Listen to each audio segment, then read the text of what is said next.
Hey, my name is Hannah Hill.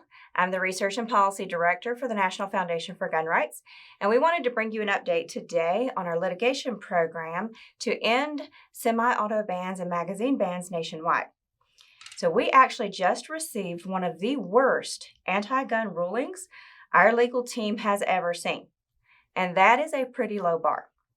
The U.S. District Court Judge Virginia Kendall just refused to block the Illinois assault weapons ban because she said it is consistent with the Second Amendment. That is an absolutely outrageous statement and it's absolutely untrue. So we have appealed this to the Seventh Circuit Court of Appeals, and we'll be going into that in a bit more detail here in a minute. But first, I wanted to kind of walk through what Judge Kendall said in her ruling and why it's so not just unconstitutional, but so very much at odds with multiple Supreme Court precedents. So just by way of background, we initially sued over Naperville, Illinois' semi-auto ban and magazine ban. And when the state of Illinois passed a statewide gun ban, we just added that into the lawsuit. And we asked the federal court for a temporary restraining order and a preliminary injunction to block either of those laws from taking effect. Now, we have always known that the facts were on our side here. Not only do we have the Second Amendment, but we have the Supreme Court's rulings in both Heller and Bruen. And so with all of that, there's no way gun bans win in court as long as judges are willing to faithfully apply Supreme Court precedent, regardless of the emotion or the politics that are involved. Unfortunately, we did not get such a clear-headed, facts-driven analysis in this ruling. What we got was an end run around the Bruen test and an illogical conclusion based on absolutely rewriting Heller. So Judge Kendall violated the Supreme Court's precedent in these two ways. So Heller, to start with, says that the Supreme Court does not protect dangerous and unusual weapons. And by that, they meant like bombers and tanks, that type of thing.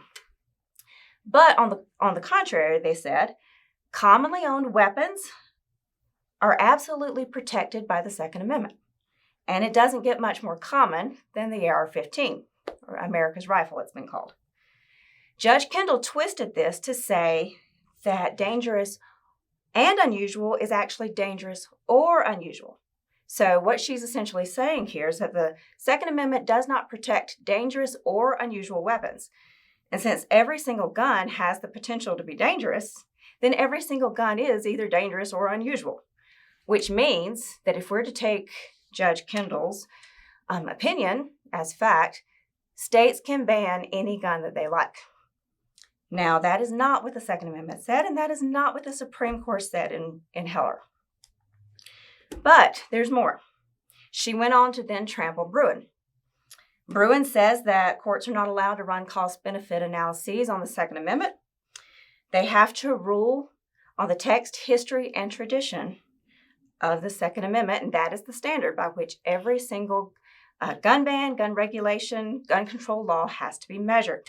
Now, Justice Thomas apparently realized exactly what judges were going to try and do with this ruling, because he said in particular, courts may not engage in independent means and scrutiny under the guise of an analogical inquiry. But that is exactly what Judge Kendall did. She said that because gun bans are supposed to be about public safety, that they are constitutional. And that is exactly what the Supreme Court said that she may not do. So to sum up, this was a ruling that was based entirely on ignoring all of our evidence and twisting the Supreme Court's words to say the exact opposite of what they do say. Now, fortunately for the citizens of Illinois, the lower courts don't get to rewrite Supreme Court precedent to suit what they want it to say. So we're appealing this outrageous ruling to the Seventh Circuit, and we are asking them to grant emergency relief to the people of Illinois. And this is what we are telling them in our appeal. So I'm going to read you this real quick. So this is not a close case.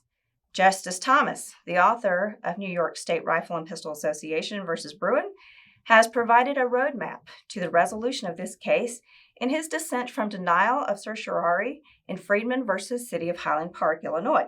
That was in 2015. Justice Thomas examined an arms ban that was, for practical purposes, identical to Illinois' statute. He noted that under Heller, only those weapons not typically possessed by law-abiding citizens for lawful purposes are excluded from the Second Amendment. Millions of Americans own AR-style semi-automatic rifles for lawful purposes, including self-defense and target shooting. And he went on to say this: under our precedents, that is all that is needed for a citizen to have a right under the Second Amendment to keep such weapons. So, this case turns on Heller's simple rule to which Justice Thomas alluded. Is the firearm hardware commonly owned by law-abiding citizens for lawful purposes?